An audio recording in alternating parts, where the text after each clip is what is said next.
बेटे ने मूर्ति को घर में बैठाया, रोज करते हैं पूजा। नमस्कार, मैं रश्मि पांडे और आप देख रहे हैं हापुड़ हलचल।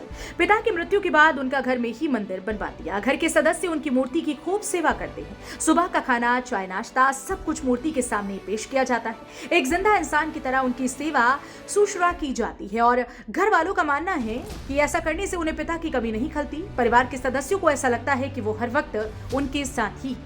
बेटों ने पिता का घर में बनवा दिया है मंदिर। घर परिवार से जुड़े बड़े फैसले कमरे में स्थापित मूर्ति के सामने ही लिए जाते हैं। बच्चे भी सुबह उठकर मूर्ति के सामने नतमस्तक होते हैं, उनका आशीर्वाद लेते हैं और जब भी कोई नया काम शुरू किया जाता है तो बच्चे मूर्ति के सामने खड़े होकर उनसे उनकी इजाजत लेते हैं। पिता की मृत्यु के बाद अपने बच्चों का पिता के प्रति अगाध प्रेम देखकर बूढ़ी माँ भी गदगद है। वो कहती है कि ऐसी सेवा देखकर ऐसा महसूस होता है कि वो अपने पिता की ही साक्षात सेवा कर रही है। मेरे पिता की मृत्यु 2011 में हुई थी।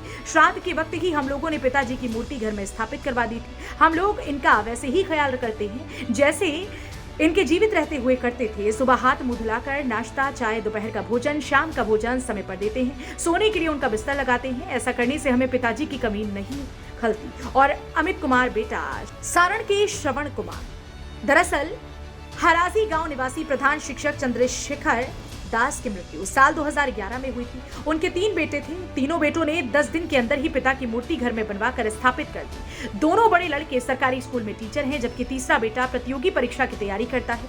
चंद्रशेखर दास की एक बेटी भी है। सभी बेटे और बेटी की शादी हो चुकी है। परिवार के सभी सदस्य अपने पिता की मूर्ति को जीवित पिता की तरह सेवा करते हैं। जिस प्रकार सुबह उठकर लोग मुंह हाथ धोते हैं, उसी प्रकार मूर्ति का भी मुंह धुलाया जाता है। सोने के लिए बेड बिछाया जाता है। ठंडे में रजाई उड़ाई जाती है। दोपहर का खाना, रात का खाना परोसा जाता है। सुबह, दोपहर और शाम की चाय भी मूर्ति को चढ़ाई जाती है। बड़े घर पर नहीं है तो छोटे बच्चे भी अपने बाबा की मूर्ति को खाना खिलाना नहीं भूलते। छोटे छोटे बच्चे स्कूल जाते समय मूर्ति को प्रणाम करके जाते हैं। सारण के बेटों से सीखे ओल्ड एज होम भेजने वाले सारण के इन बेटों की कहानी बानगी है ऐसे लोगों के लिए जो अपने माता पिता को जीते जी ओल्ड एज होम में छोड़ देते हैं।